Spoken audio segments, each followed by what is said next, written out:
I understand that dating some women in the West can be a headache, but what makes you think becoming a passport bro will make things better? If you cannot sustain a healthy relationship with these women in the West, then what makes you think that these Asian women are gonna want you? Women in the West don't even want you, yet you think those women will want you. The change starts with you, and I'm not trying to be mean. I'm just letting you know that there are unhealthy habits within you that are causing you to have unsuccess in dating. But y'all don't want to hear that, right?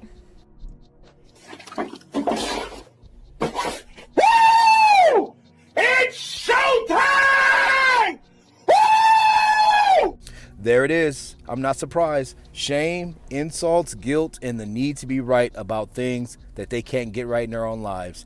And this woman here is worried about men, and they don't understand that we have the reverse effect. We are not like them. So when we go overseas, women flock to us because our currency's up, we're males, and if we're a little bit older and more put together, guess what? Women are going to come. We would never have an issue getting a date. But when you go overseas, here's a little gem for you that you don't know, young lady. Y'all have to pay for everything. Meaning you have to pay for the dates. You have to pay to see the guy. You have to pay, you know what I'm saying, for his attention. You have to pay for his time. So pretty much you are the tricks overseas that you claim that men are.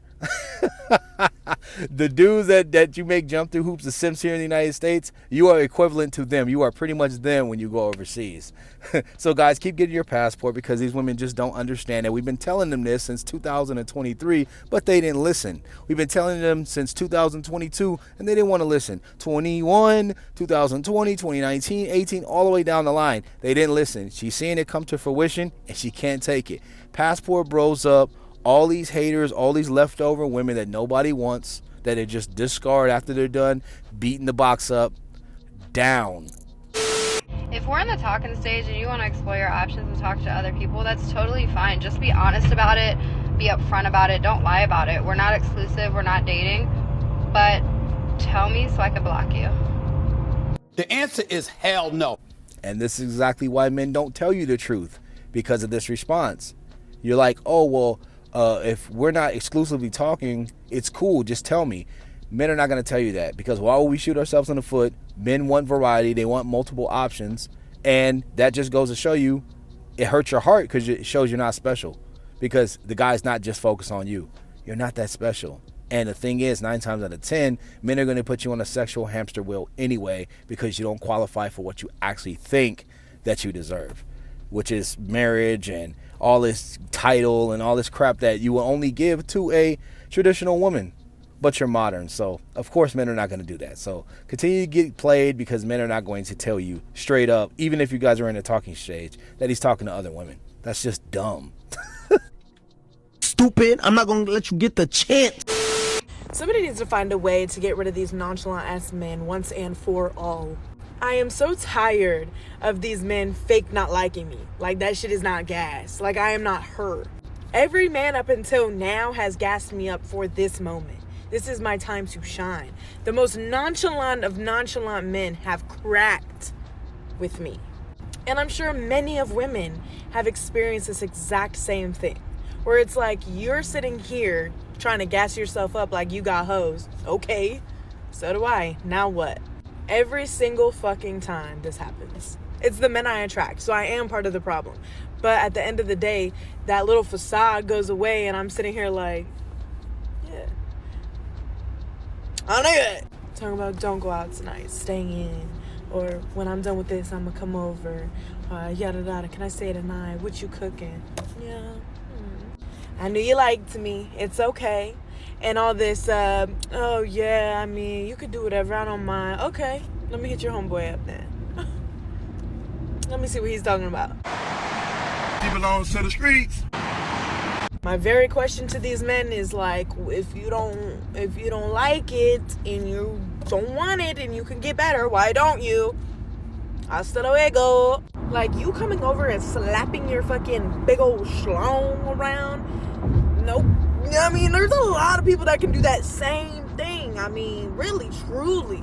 But who can do what I do? Who's gonna pay for what I pay for? Who's gonna cook what I cook?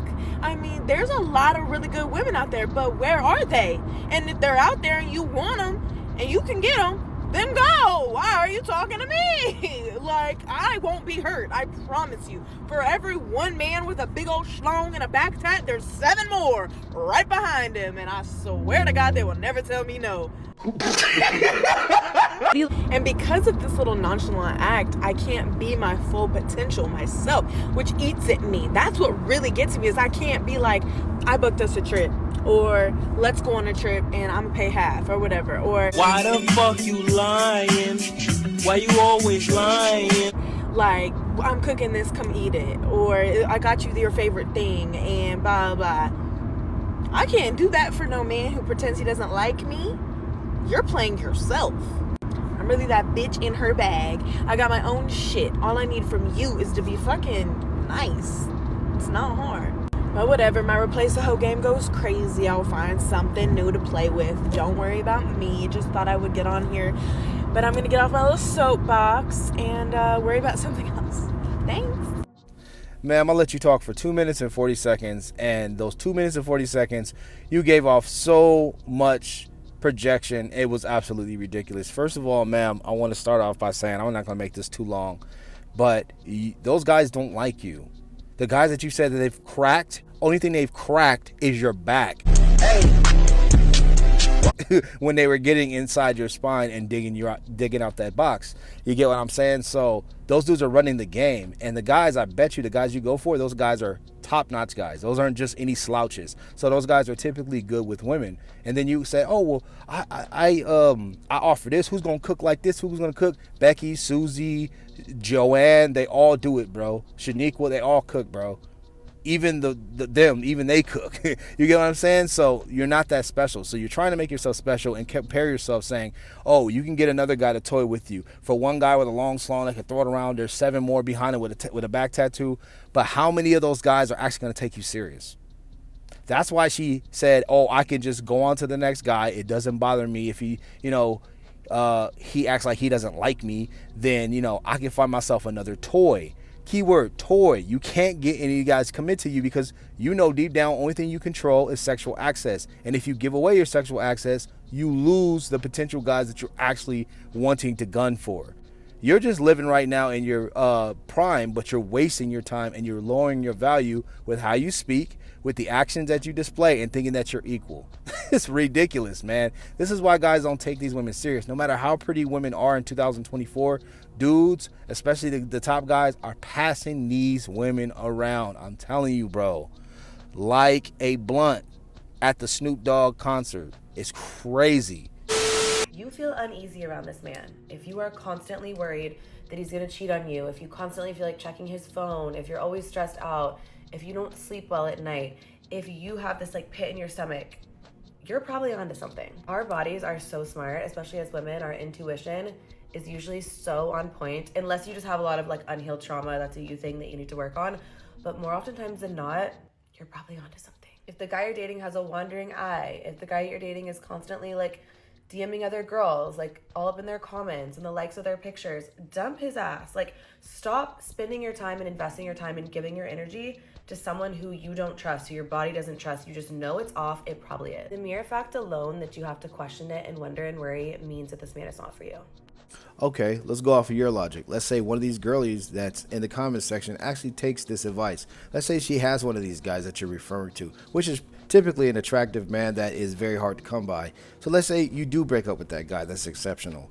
What's going to happen? She's going to go back into the street and look for the same caliber of man, and he's going to be no different, just the way he looks or his background or origin, and he's going to keep putting her on the sexual hamster wheel. Then what is she going to do? She's going to quit on him. She's going to give up on him and go to the next guy. Once women get these type of men at this level, that's what she's actually talking about covertly, it's hard to actually get out of that and date down. So your best bet, if you want a guy to be monogamous and commit and do all this crap that men that have these options are doing, because men are only as faithful as their options, then get a simp or buy a dog and die alone.